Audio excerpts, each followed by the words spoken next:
Plus size का palazzo 1.5 metre कपड़े से बनाने वाले हैं।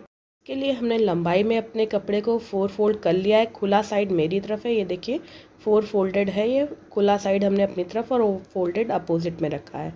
इसके बाद हम इसमें सबसे पहले आपको दिखाते 4 फोल्ड करने पर ये 15 इंच का 4 फोल्डेड कपड़ा में मिल जाता है। अब हम इसमें से प्लस साइज़ का प्लाजो बनाएंगे। यहाँ 3 नाप चाहिए, एक लंबाई की, एक हिप की सरकमफेरेंस की और एक नीचे मोहरी की। सबसे पहले लंबाई हमें चाहिए थी 36 इंच तैयार, तो हमें 1 इंच उसमें एक्स्ट्रा हम ले लेंगे। 1 इंच इसलिए एक्स्ट्रा ले रहे हैं क्योंकि ऊपर से थोड़ा सा ये कपड़ा मुड़ेगा और श्रिंक भी हो सकता है, कॉटन का कपड़ा है इसलिए। तो हमने यहाँ 37 पे मार्क किया। अब इसके बाद ऊपर इसके 2.5 सेंटीमीटर पे एक और इंच पे एक और मार्क कर लेंगे। ये 2.5 इंच पे जो मार्क है ये हमें यहाँ लास्टिक के लिए बना रहे हैं और इस तरह से मार्किंग करेंगे। उसके बाद हम ये 37 इंच का जो मार्क है उसको और उसके बाद 2.5 इंच पे जो मार्क है उसे सीधे लाइन से मिला लेंगे। इस तरह से आप इस मेथड से 38 से 39 इंच की आराम से प्लाजो लेंथ बना सकते हैं, वो भी प्लस साइज़ के लिए। तो हमने ऊपर की पट्टी एक जो काटी, अगर ये 39 इंच की होती तो ये पूरी एज इट इज़ लग जाती। इसके बाद हमें जो चौड़ाई चाहिए होती है प्लाजो की, वो हिप की सरकमफेरेंस का 4th part plus 4 inch losing के लिए लेते हैं। बट हम यहाँ टोटल क्योंकि समर के लिए बना रहे हैं इसलिए 15 इंच यूज़ करने वाले हैं। इसके बाद हम अब क्रॉच एरिया के लिए मार्किंग करेंगे। क्रॉच के लिए जो मार्किंग होती है वो हिप की सरकमफेरेंस, सपोज़ अगर 48 इंच हिप है तो उसका 4th पार्ट प्लस उसमें 2 इंच एक्स्ट्रा ले लेंगे, यानी 11.5 प्लस 2 इंच एक्स्ट्रा यानी 13.5 पे हम यहाँ पे एक मार्क कर लेंगे। ये आप अपनी साइज़ के हिसाब से मार्किंग कर सकते हैं। हिप की सरकमफेरेंस का 4th part plus 2 inch extra ले लीजिएगा। ऊपर की इलास्टिक वाली बैंड को एक्स्ट्रा छोड़ के हमने लिया है मार्क। इसके बाद हम नीचे के लिए मार्किंग करेंगे। तो आप इसमें कुछ भी मार्किंग कर सकते हैं अपनी डिज़ायर के हिसाब से, बट हम यहाँ 9 इंच के लिए मार्क कर रहे हैं तो 1 इंच एक्स्ट्रा हमने ले लिया है, यानी 10 इंच पे मार्क किया है। अब इन दोनों पॉइंट्स के बीच की जो दूरी है वो है 24 और उसका मिड पॉइंट 12 इंच पे एक मार्क किया है। अब 12 इंच वाले मार्क को नीचे के मार्क से एक सीधी लाइन से मिला दिया है और ऊपर के जो 13.5 इंच वाला मार्क है उसमें तिरछी लाइन बनाई है, यानी आधे पहचे तक तो ये सीधा रहेगा नीचे से और फिर ये कर्व हुआ है। अब हम यहाँ से जो कपड़ा कट के आएगा उसी से हम म्यानी बना लेंगे और ऊपर से हमारी लास्टिक के लिए मुड़ जाएगा। तो हम इसे काट के अलग करके कैसे म्यानी बनाते हैं वो आपको दिखाते हैं। इस तरह से सिर्फ 3 हमें नाप चाहिए है, लंबाई, हिप की सरकमफेरेंस और नीचे की नाप जो पैर में हमें चाहिए। तो इस तरह से हमारा ये पीस कटा हुआ बचा है, इसमें से हमें म्यानी निकालनी है। म्यानी हमें इस तरह से जोड़नी होगी। हम यहाँ 6 से 7 इंच की म्यानी ले सकते हैं। हम यहाँ पे क्योंकि प्लस साइज़ का बना रहे हैं तो हम 7 इंच की म्यानी लेंगे। नाप के अभी दिखाते हैं कि म्यानी हमें कैसे लेनी है। तो ये 7 इंच पे मार्क कर लेते हैं हम और उसके बाद हल्का सा गोलाई देंगे हम इसे यूँ, इस तरह से बहुत ढीली ढाली और समर के लिए परफेक्ट चिकन के कपड़े की ये बन जाएगी प्लाजो। तो ये देखिए एक म्यानी तो जुड़ी हुई आई है और एक हमारी ये 2 भागों में जिसे हम जोड़ लेंगे और नीचे ऊपर से इलास्टिक लगाएंगे। सबसे पहले जो ये हमारे 2 म्यानी अलग अलग हैं इन पीसेस को आपस में जोड़ लेंगे। इसके बाद हम मेन फैब्रिक पे हिस्से में जाएंगे। तो हम सीधी सिलाई यहाँ पे कर लेते हैं, फिर दाब सिलाई देंगे।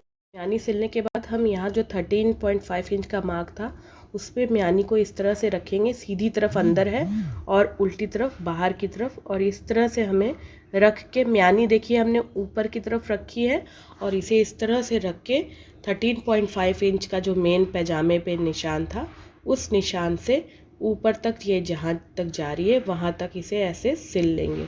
इसके बाद पलट के इस पर भी दाब सिलाई लेंगे। दाब सिलाई से ये मजबूत हो जाती है।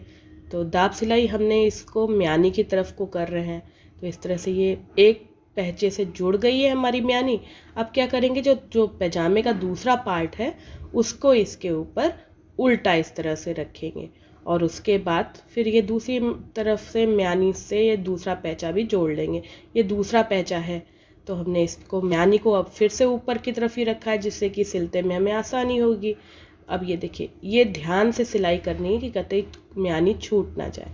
तो इस तरह से ये म्यानी जुड़ गई। इसके बाद जो दोनों पहचों के ऊपर का हिस्सा था, इसको भी हमने आपस में जोड़ लिया। इसे खोल के अब इसमें भी दाब सिलाई दे लेंगे।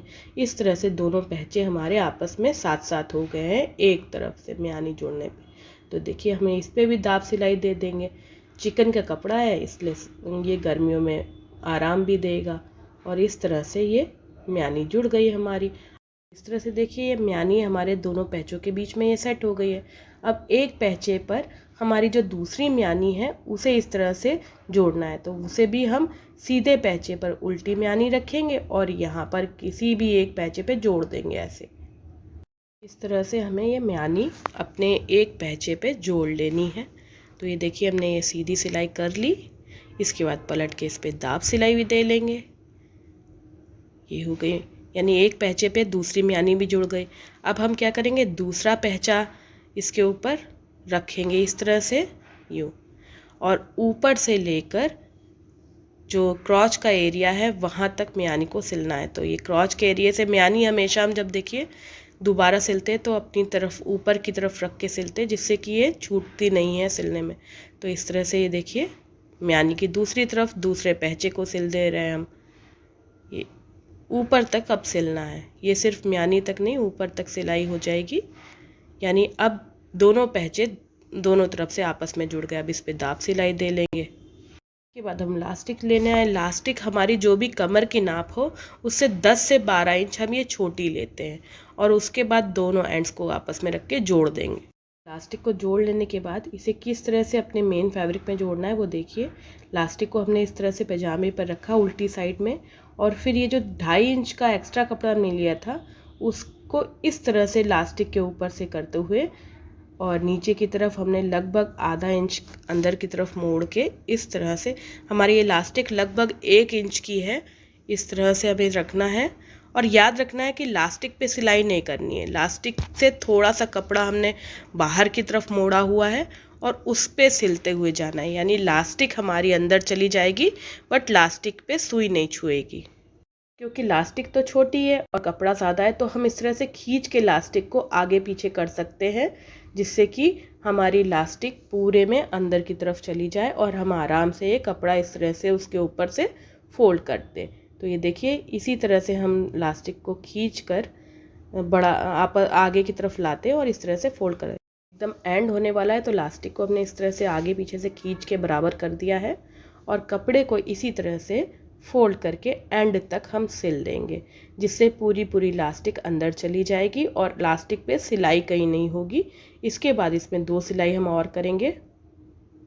जब लास्टिक पूरी सिल गई तो इसे खींच के इस तरह से कपड़े को पूरे लास्टिक पे एक सा डिस्ट्रीब्यूट कर देंगे। इसके बाद इसके ऊपर से सिलाई फिर हमने बीचों बीच में रख लिया है, और खींच के दोनों तरफ से देखिए, हम दोनों हाथों से कपड़े को मतलब लास्टिक को खींचते जा रहे हैं और फिर हम उसके बीचों बीच में एकदम सिलाई कर रहे हैं।